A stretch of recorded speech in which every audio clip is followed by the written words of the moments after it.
शहर मालेगांव जो सनती शहर कहलाता है, पावरलूम से जाना जाता है। आए दिनों यहाँ पर मज़दूरों के मसाइल सामने आते हैं। इन मसाइल को हल करने के लिए Malegaon taluka all powerloom sizing मज़दूर यूनियन का क़याम अमल में आया ताकि मज़दूरों को जो मसाइल दरपेश है वो हल हो सके। आज इस यूनियन के ज़िम्मेदारान हमारे साथ मौजूद है, वो कुछ बात करना चाहते हैं, तो हम जो इनसे जानेंगे कि उन्हें क्या मसाइल दरपेश आ रहे हैं और वो क्या कदम अब तक उन्होंने उठाए और आइंदा क्या कदम उठाएंगे। मैं अमन गटनी यंत्र मार्ग कामगार यूनियन का मरकजी सदर अब्दुल खालिद चंदन बनासिर है। मेरा ये बोलना है ना सर, ये मालेगांव का जो कारोबार है ये केमान वतन के मुताबिक चले या फिर शरीयत के मुताबिक चले, मनमानी ना चले। ये मेरा ये आखिरी कॉल है कि दो में से एक तरीका से अपनाएं और मज़दूरों को जो उनको भरपूर उनका हक दे, इमदाद ना दे। इमदाद देने से आदमी मोहताज होता है, मज़दूर भिखमंगा हो जाता है, और हक लेके जब काम करेगा तो खुददार बनेगा। तो ये मेरा जो है ना पहुंचा दो जैसे तमाम पूरे मालेगांव के आवाम को, मज़दूरों को और सरमायादारों को, तो बहुत एहसान होगा आप लोगों का। जिस वीडियो की बात की जा रही है, मुफ्ती इस्माइल के जिस वीडियो की बात की जा रही है, क्या वो वीडियो आपने कुछ सुनी? मैं तो नहीं सुन पाया हूँ वो, ये अभी मीटिंग में ये जो के मुँह से सुन रहा हूँ, और उनके बाद से कोई यानी कोई दमदार बात भी नहीं है। ये कोई वजह फालतू बात है। ये बात करके सेठ लोग को उलझाना चाहते हैं, सेठ और मजदूरों में लड़ाई लगाना चाहते होंगे या मशहूर होना चाहते होंगे पेपरबाजी के हिसाब से, ये उनका ख्यालात है।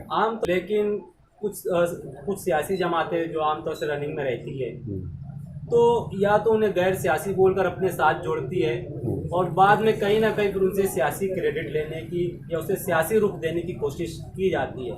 तो क्या आपको नहीं लगता कि आप लोगों के साथ भी यही हो रहा है? लगता है।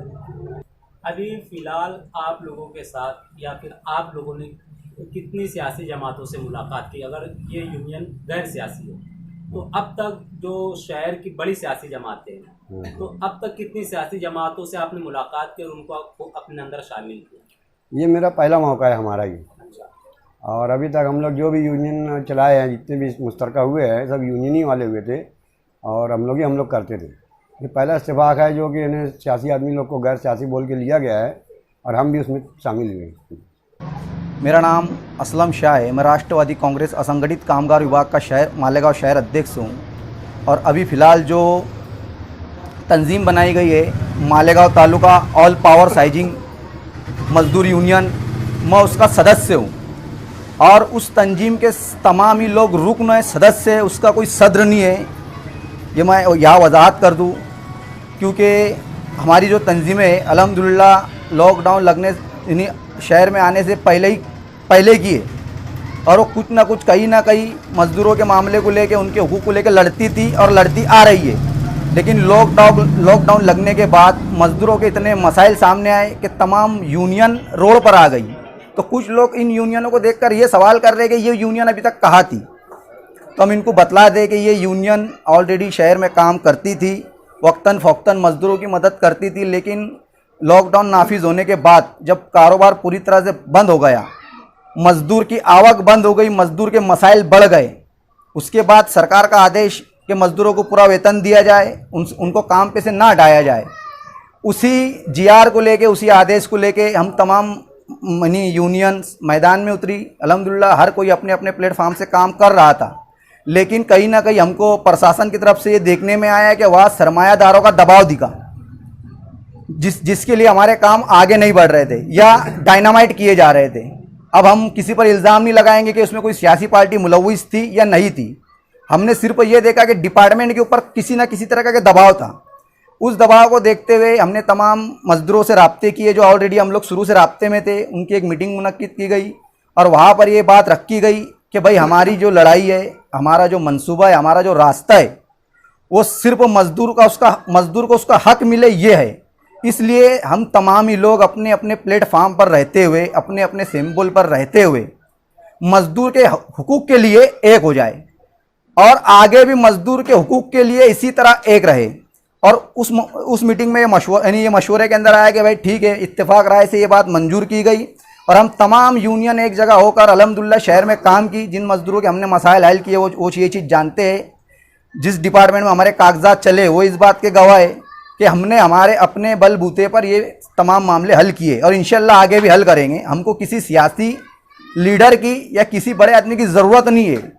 लेकिन बीच में फिर एक मामला ऐसा आया कि शेख आसिफ साहब भी हमारी यूनियन से जुड़े, तो शेख आसिफ ही क्यों हमारी यूनियन से जुड़े, इस तरह के कई मामलात शहर में उठे जिसका जवाब देना मैं ज़रूरी समझता हूँ। शेख आसिफ भी अव्वल दिन से मज़दूरों के मसाइल को लेके कभी प्रेस कॉन्फ्रेंस लिए, कभी वीडियो जारी किए, तो कभी अब उनके अपने लेटर हेड के ऊपर यानी मज़दूरों की अर्जी कामगार अधिकारी के पास दाखिल किए। तो कहीं ना कहीं अव्वल दिन से शेख आसिफ भी मज़दूरों के मसाइल को लेकर लड़ रहे थे। जब उनको यूनियन से जोड़ने की बात आई तो हम इसलिए राज़ी हो गए कि वो पहले से ही मज़दूरों के मसाइल पर लड़ रहे थे। अगर मज़दूरों के मसाइल पर पहले से ही मुफ्ती साहब भी लड़ते तो इंशाल्लाह हम भी उनके साथ होते और वो भी हमारे साथ होते। मज़दूरों के मसाइल को लेकर अगर दादा भूसे लड़ते तो हम भी उनके साथ होते, वो भी हमारे साथ होते। लेकिन जो लीडर या जो शख्स हमको मज़दूरों के लिए लड़ते हुए दिखा, हमने उसे लब्बैक कहा, उसे अपने साथ लिया। और जो हमारी आज यूनियन का क़याम आया है ये आज के लिए नहीं है, इंशाल्लाह आने वाले वक्त के लिए भी रहेगा। हमारी यूनियन में हर पार्टी का नुमाइंदा मौजूद है और वो यूनियन के पास यूनियन के साथ यूनियन का नुमाइंदा है, यूनियन से हटने के बाद पार्टी का नुमाइंदा है। और हमारी यूनियन ना आज ना कल और ना मुस्तकिल कभी किसी भी सियासी जमात की ना हिमायत करेंगी ना मुखालफत करेंगी। हमको जिसकी हिमायत करना है इनफरादी तौर पे करेंगे, जिसकी मुखालफत करना है इनफरादी तौर पे करेंगे। बस मैं इतनी बात बोलकर अपनी बात ख़त्म करता हूँ। मैं शरीफ हुसैन मंसूरी, मरहूम जैनुद्दीन हुसैन मंसूरी का मैं छोटा भाई।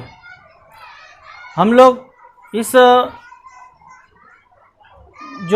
इसमें जुड़े तंजीम में जो ये मज़दूर यूनियन के ताल्लुक़ से ये लोग आए थे। इन्होंने कहा कि आप मज़दूर यूनियन के लिए क्या कर सकते, तो हमने कहा जिस तरह की हमसे मेहनत हो सके, जिस तरीके से हम मज़दूरों के लिए लड़ सकते हम पूरा सपोर्ट करेंगे और मज़दूरों के हक़ में आखिरी तक लड़ेंगे इंशाल्लाह और लड़ते रहेंगे। और जिस तरह भिवंडी के अंदर और इचल करंजी के अंदर जो पगार और फंड दिया जाता है, जिस सिस्टम से वहाँ काम चलता है मज़दूरों के ताल्लुक़ से, उसी तरह महाराष्ट्र गवर्नमेंट उद्धव ठाकरे जी से मैं निवेदन करता हूँ, विनंती करता हूँ कि उसी तरह हमारे मालेगांव शहर के लिए और मज़दूर जितने भी मज़दूर इस साइजिंग से लेकर लूम चलाने वाले सभी से जिस तरह वहाँ की पगार दी जाती है उसी तरह हमारे मालेगांव शहर के तमाम मज़दूरों को उसी तरह पगार दी जाए, उसी तरह फंड दिया जाए, उसी तरह बोनस दिया जाए। हमारी लड़ाई इंशाल्लाह इसी तौर पे लड़ते रहेंगे। हम पूरी यूनियन मिलकर इस लड़ाई को लड़ेंगे इंशाल्लाह। इस लड़ाई को पूरे हक और जोश से लड़ेंगे और पूरी तरीके से ताकत से लड़ेंगे इंशाल्लाह। मैं जाबिर शाह, जो संगठन मिलकर बनी है, तो मैं राष्ट्रवादी असंगठित कामगार संगठन का जनरल सेक्रेटरी हूँ। तो ये जो आपकी यूनियन बनी है, क्या मकसद क्या है इसका? इसका मकसद ये है कि मज़दूरों को अपना हक दिलाना। और ये जो आज मीटिंग रखी गई थी बुलशेर नगर में, तो ये किस ज़िम्मे में रखी गई थी, क्यों रखी गई थी मीटिंग? ये हमारी आपस में मतलब किस तरीके से हमें मज़दूरों के हुकूक़ को दिलाने में और सरकारी ऑफिसों और दफ्तरों के अंदर अपनी बात किस तरीके से मनवाना और मज़दूरों को हुकूक़ दिलाना, इसके ऊपर हमारी मशवरता मीटिंग थी। और दूसरी, जो इस तरीके से मालेगांव शहर के पढ़े लिखे एमएलए ने कुछ रोज़ पहले एक वीडियो क्लिप हमने देखा कि जिसके अंदर उन्होंने कहा कि मालेगांव शहर के तमामी संगठन के लोग एक होकर एक प्लेटफार्म पर आके सेठ और मज़दूरों के बीच में जिस तरह झगड़ा लगाने का काम किया जा रहा है, तो इस ताल्लुक़ से भी हमारी मीटिंग थी। मज़दूरों क्या मसाइल दरपेश है? जिस तरीके से लॉकडाउन होने के बाद कारोबार बंद कर दिया गया, कारोबार बंद करने के बाद जो उनका मेहनताना होता है, जिस तरीके से महाराष्ट्र सरकार ने आदेश जारी की कि आप लॉकडाउन के अंदर किसी मज़दूर को काम पे से नहीं हटाएंगे और उनका जो भी मेहनताना जो पगार होता है, जो बोनस होता है, वो उन्हें देना होगा। लेकिन मालेगांव शहर में तुमने भी देखा, हमने भी देखा और पूरे शहर ने देखा कि जिस तरीके से महाराष्ट्र सरकार का आदेश आया, इसके ऊपर अमल नहीं हुआ।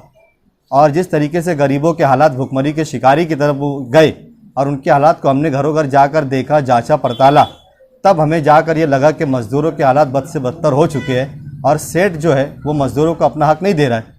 तब हमने ये आंदोलन छेड़ा। वसी अहमद अंसारी। सबसे पहले तो हमारी कोशिश ये रही थी, लॉकडाउन लगने से पहले जब हम उसकी बुनियाद रखे कि पावरलूम पर मजदूरी करने वाले मेहनतकश मजदूरों का किसी तरह का कोई रिकॉर्ड नहीं होता। वो किस जगह पर काम करते हैं, इतने दिनों से काम करते हैं और किस शेड के यहाँ पर काम करते हैं, उसका कोई रिकॉर्ड नहीं होता। दूसरी अहम बात ये थी कि जिस कारखाने में वो काम कर रहे थे, वो कारखाने में कोई किसी तरह की फैसिलिटी नहीं होती, जैसे बैतुल खला का होना, पानी के पीने के लिए पानी का इंतज़ाम होना है। इसके अलावा लूम की फिटिंग कुछ इस तरीके से होती है और भारी भरकम बीम उठाने की वजह से कि बहुत सारे मजदूरों का जो है मनके की शिकायत हुई है। इस तरीके से हम कदम उठाए थे। हमारी कोशिश जो है बुनकर, हमारी लड़ाई जो है बुनकरों से नहीं है, ये हम अव्वल दिन से बोल रहे हैं और आखिरी तक हम यही कहेंगे कि हमारी लड़ाई जो है सिस्टम से, बुनकरों से है ही नहीं।